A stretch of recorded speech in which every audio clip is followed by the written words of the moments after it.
Well, so with any hull, whether it's manned or unmanned, if you're starting with an existing hull, think about how it was being used previously. Yep. So let's say it's one of these cocktail class racer kits, that is what is about a 8 or 10 foot or whatever hull. Sure. And they're designed to have a 5 horsepower or maybe 6 horsepower gas outboard on them with a single driver. And then you can sort of know from other people what speeds you can expect and know the handling characteristics. Right. But you might have a situation where you've got a hull that you don't necessarily know the details about that well, because I think the cocktail class racing boats, the kits from Chesapeake Light Craft, for example, they're very known. So there's a lot of people who could tell you about them.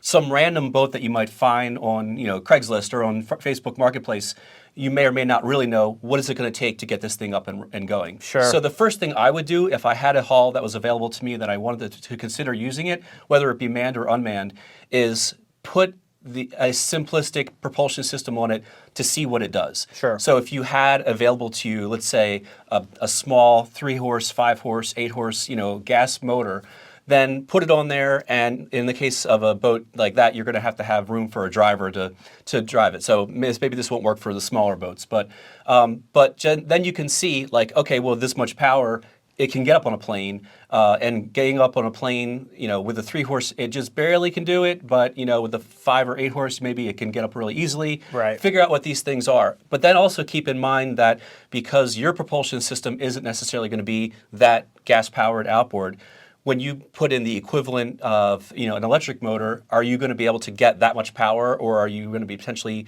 a little bit less or maybe a little bit more? Sure. And to do that, how much battery are you going to need? And so one of the things that we've done is use sort of stand-in dummy weights when you're trying to figure out that weight distribution. So like a trash can full of water, or like a jug that you could fill with water, is a great way to do that. So 8 pounds a gallon, you can say, okay, if this battery is going to weigh 200 pounds, how many gallons of water do I need to put in jugs, and figure out, first of all, does this boat have the handling capacity to safely carry all these things? I don't want to get to the 11th hour and, we've got the hull decided, we've got the propulsion, and then we're sort of cramming all these things in there, and we realize this hull would work really great for that lighter weight, gas-powered motor. But when you have the batteries, suddenly the weight goes up and you might have issues or concerns, or maybe your battery pack is, so basically know what capacity you're going to need with your batteries and what that weight's going to look like.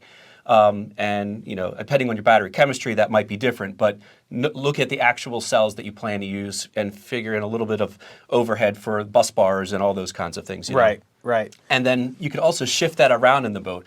And so you can see if your weight is all in the transom and it's really sitting, transom stern heavy and the bow's way up, it's going to be a lot more difficult to get over that bow wave, and there's a lot less efficiency in the process of doing that.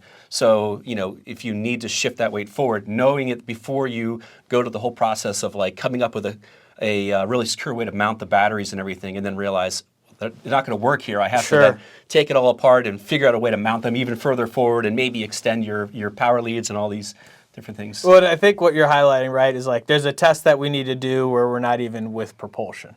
Right, we need to put the boat in the water and look at the weight distribution, see how it sits in the water. Yeah, I mean, you could start without even any motors, any engines on the boat at all, just to see. But hopefully you would have some sense of, what is the rated capacity of the boat. Sure. And so you probably don't want to necessarily get a boat that is rated just about at where you're planning on using it, because in general, you're going to be adding the weight of all these batteries. And right. If you want to be able to go 5 miles. I think that's the general rule of thumb, right? Yeah. That like, we don't want to be pushing any one component to 80% or 100% of its rating.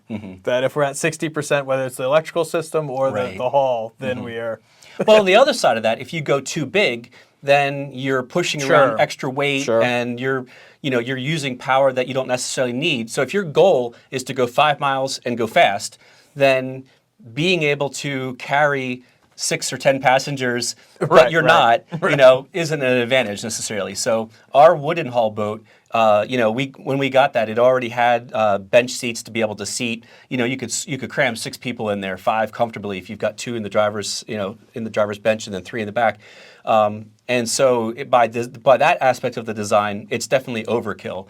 And you do pay for that to a degree with you're carrying around more boat than you need for those conditions. But so like there's one team in particular that had an 18-foot boat that was designed to have like a 350 motor on the back and like be gas powered in a way that was like made it really hard for them to get over 4 knots, and it was just not going to be able to push it through the water. Right. But I think it kind of comes back to like the materials that the boat's made out of and the construction, right? The materials and how much of it is there. Exactly. If you're, could you dig into that? Yeah, absolutely. So, you know, if you've got a hull that's capable of carrying a 350 horsepower engine, well, first of all, keep in mind that the weight of a 350 horse engine, I don't know how much those weigh, but I have weighed some 225s, and they're like the 450 pound range. So they're north of 450 pounds, let's say. And so you've got a lot more freeboard that's there, a lot more, you know, out of the water. So even if everything else was fine, having all that extra hull that's above the water that you don't need to be carrying around is a detriment. Sure. But that aside, if this boat is capable of going at the speeds that a 300 or even a 50 horsepower outboard could push it, then you have to keep in mind that it's designed to be able to move at these speeds, crash through waves, and it's not going to buckle and you know fall apart at those speeds. Right. So not only does it have the structure, but it's got a thickness to it that it's got that stiffness to the hull. So it's not just the shape is good, and that's not necessarily good depending on your shape of the hull, the you know the hydrodynamics of it, but if it's overbuilt by so much that you've got 3 times the weight that you need to be carrying, then that's the weight that you need to be able to push up over that wave to get it planing.